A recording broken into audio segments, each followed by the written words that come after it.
दोस्तों नमस्कार। कहानी सुने बार बार। आप हमारे साथ सुन रहे हैं स्टोरी विथ रणजीत।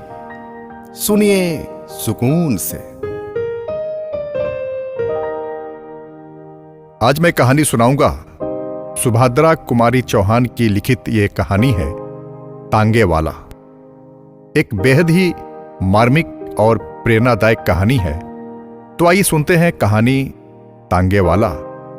कहानीकार हैं सुभद्रा कुमारी चौहान। गर्मी की लंबी छुट्टियां प्रारंभ हो चुकी थी। मेरे कुछ मित्रों ने इन गर्मियों की छुट्टियों में कश्मीर जाना तय किया था और इस प्रस्ताव का सबसे अधिक समर्थन मैंने दिया। हम लोग जाने की पूरी तैयारी कर चुके थे कि अचानक यात्रा के 2 दिन पहले मेरे एक मित्र रामकृष्ण का एक आवश्यक पत्र आया। इस पत्र के अनुसार मुझे अपनी कश्मीर यात्रा स्थगित करनी पड़ी। मैं अपने मित्र से मिलने उसके गांव की ओर चल पड़ा। जिस स्टेशन पर उतरना था, गाड़ी वहां दोपहर 1 बजे पहुंची। चिलचिलाती धूप, लू की लपट और कच्ची सड़क की धूल, मेरा गांव तक जाने का साहस न हुआ। मैंने सोचा शाम को जाना ही ठीक होगा। तांगे वाले कम थे और उतरने वाले और भी कम। तांगे वाले सवारी लेकर चल पड़े। खाली तांगे वाले भी चलने का उपक्रम कर रहे थे कि एक अच्छा सा तांगा घोड़ा देखकर मैंने उसे बुलाया। तांगे वाले आकर सलाम किया। मैंने कहा, देखो भाई, मुझे गांव जाना है, पर मैं अभी इस धूप में न जाऊंगा। शाम को 5 बजे के करीब जाऊंगा। तुम ठहरोगे? जी हुजूर, ठहरूंगा। किराया क्या लोगे? हुजूर, जो आप खुशी से दे दें। खुशी की बात नहीं, रेट क्या है यह बताओ। 23 मील है हुजूर। आप दूसरों से पूछ लीजिए। 5 रुपए पूरे तांगे के होते हैं, फिर चाहे 1 सवारी हो या 3, पर मैं तो इतना न दूंगा। इसलिए तो मैंने कहा कि आप खुशी से जो दे दीजिए हुजूर। मैं उसे कुछ पैसे देकर वेटिंग रूम में चला गया। शाम के 6 बज चुके थे। हम लोग खा पीकर और खाने का कुछ सामान साथ रखकर गांव की ओर रवाना हुए। वैसे तांगे वाला कहता था कि 23 मील 2 घंटे में खुशी से ले जा सकता है, पर स्टेशन के आगे 2 मील के बाद ही कच्ची सड़क प्रारंभ हो जाती है, इसलिए देर लगेगी। मोटे तौर से हम 4-5 घंटे बाद गांव पहुंचेंगे। स्टेशन की सीमा पार करते ही किसानों के साफ सुथरे लीपे पोते छोटे छोटे घर और हरे भरे खेत बड़े ही सुहावन जान पड़े।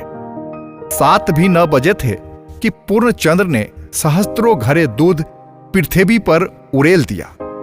दिन की लू अब ठंडी हवा में परिवर्तित हो चुकी थी। हम इस सुहावने दृश्य को देखकर मैदान में पहुंचे।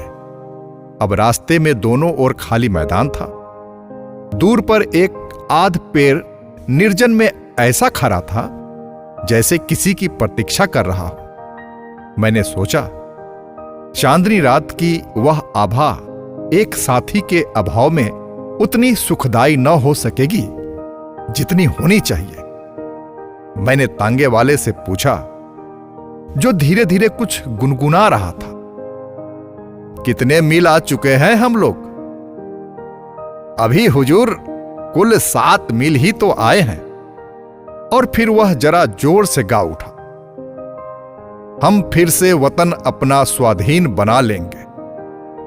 हम फिर से वतन अपना स्वाधीन बना लेंगे। मैंने जरा सतर्क होकर तांगे वाले की ओर देखा। खद्दर का कुर्ता और गांधी टोपी उसके सिर पर थी। मैंने सोचा, इसलिए तो यह स्वाधीनता के गीत गाता है।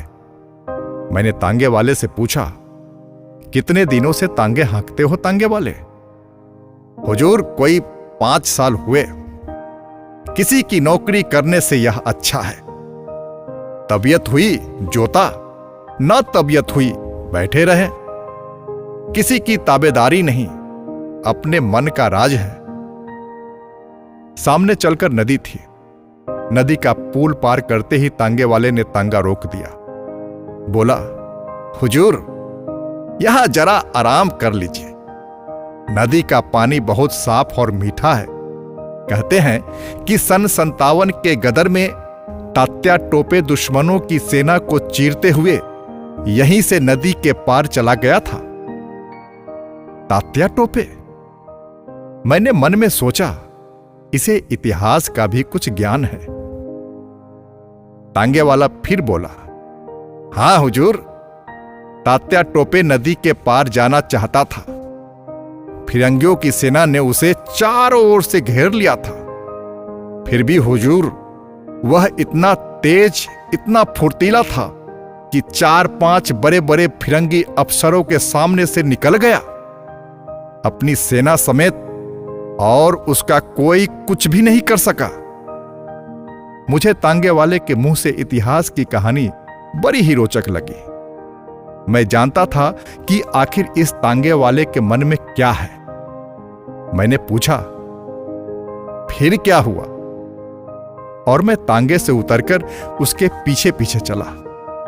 वह बोला, सन 57 के गदर में अगर हिंदुस्तानियों में एका होता तो पासा ही पलट जाता, पर तकदीर और फूट जो न कराए सो थोड़ा। मौलवी अहमद शाह और तात्या टोपे सरीखे देशभक्त वीरों को भी हमी में से धोखेबाज लोगों ने धोखा देकर दुश्मनों के हवाले कर दिया।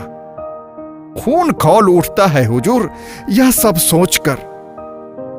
मैंने पूछा, तुम पढ़े लिखे हो?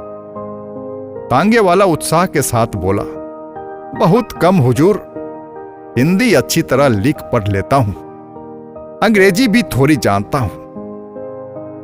पर हुजूर, जब से 57 के गदर का इतिहास पढ़ा और यह जाना कि फिरंगी कैसे आए और कैसे फैल गए सारे हिंदुस्तान में, यह जाना, तब से हुजूर बदले की भावना से रात दिन जलता रहता हूं।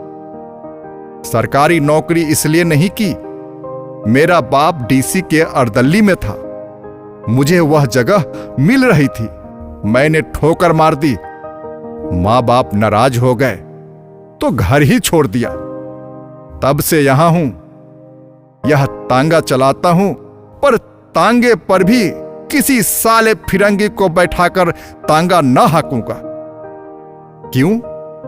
फिरंगी को न बैठाने की कसम क्यों खा ली है?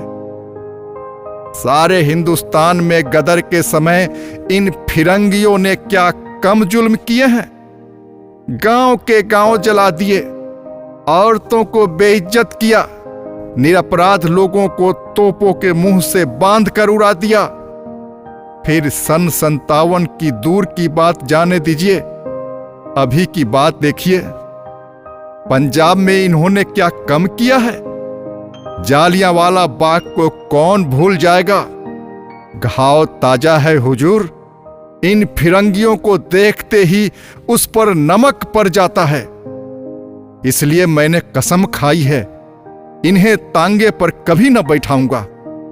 मेरा मन इनसे बदला लेने के लिए बार बार उमड़ता है। इतने में हम नदी किनारे पहुंच गए।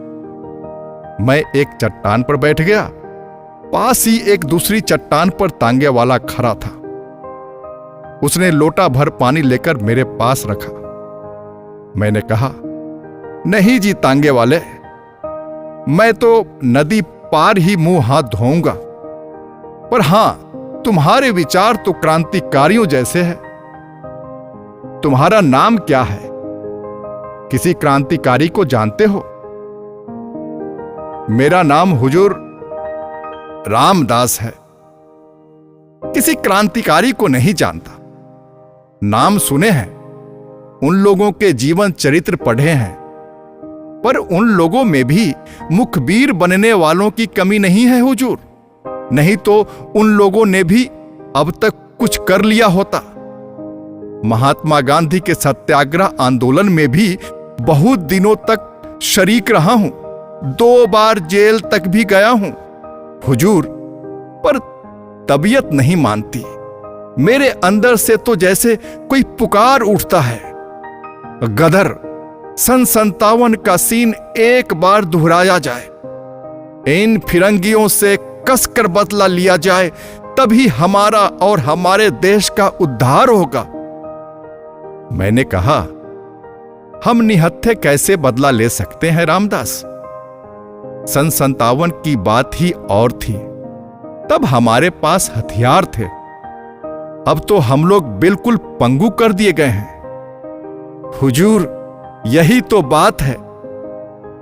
तांगे वाला बोला, हमने जबान खोली और हमारे ही भाई बंधु हमें गिरफ्तार करने पहुंचे, हमारे ही में से हमें सजा सुनाने वाले आए, हम ही में से हम पर पहरा रखने लगे।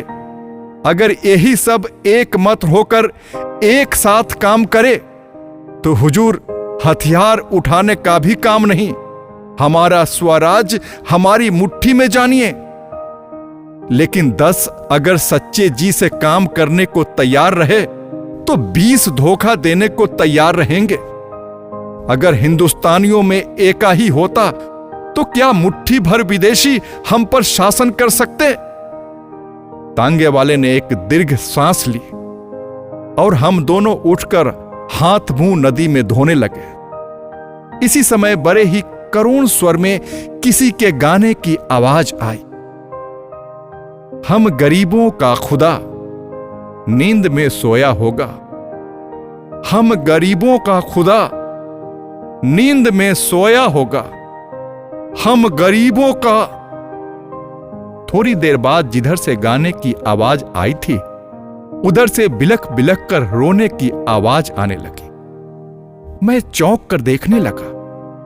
तांगे वाले ने बताया, हुजूर, यह एक पगली है, कभी कभी इधर दिख जाती है और अक्सर रात के समय गाती है, कभी रोती है, कभी हंसती है। कहते हैं सन 57 के गदर के समय सम्राट बहादुर शाह को जब कैद किया गया था और उनके शहजादे को मार डाला गया था, तब उनके महल में कुछ बेगमें कीमती जेवर इत्यादि छीन लेने के बाद दर दर फिरने के लिए छोड़ दी गई थी। यह पगली उन्हीं में से कोई है। फटे कपड़े, पर इस गरीबी में भी हुजूर, उसकी चाल चितवन, बातचीत सब शाही ढंग का है। वह मामूली औरत नहीं जान पड़ती। मैंने तांगे वाले से कहा, तुम उस स्त्री को बुलाओ, मैं उससे बात करूंगा। तांगे वाले बोला, वह किसी से नहीं बोलती हुजूर, न किसी की तरफ देखती है। कहां रहती है, क्या खाती है, क्या पीती है, कोई नहीं जानता। कभी कभी यही नदी किनारे दिख जाती है। न जाने कितने वर्षों से इसी तरह गाती है, रोती है, हंसती है, पर आज तक कोई उससे बात नहीं कर सका है। मैं आश्चर्य में था। खैर, खाना खाकर हाथ मुंह धोकर हम लोग फिर तांगे पर आ गए। तांगे वाला न जाने कितनी बातें मुझे बतला चला। शुरू शुरू में तांगे पर बैठकर मैंने एक साथी के अभाव का अनुभव किया था, किंतु ये 23 मील कब खत्म हो गए मैं जान भी न पाया। गांव में पहुंचकर जब तांगे वाले ने मुझसे पूछा, यही गांव है, किसके मकान में चलना है, तब मैंने जाना कि 23 मील की यात्रा समाप्त हो गई। दोस्तों, ये कहानी कैसी लगी ये आप जरूर कमेंट्स में लिखकर बताएंगे और आगे की कहानी सुनने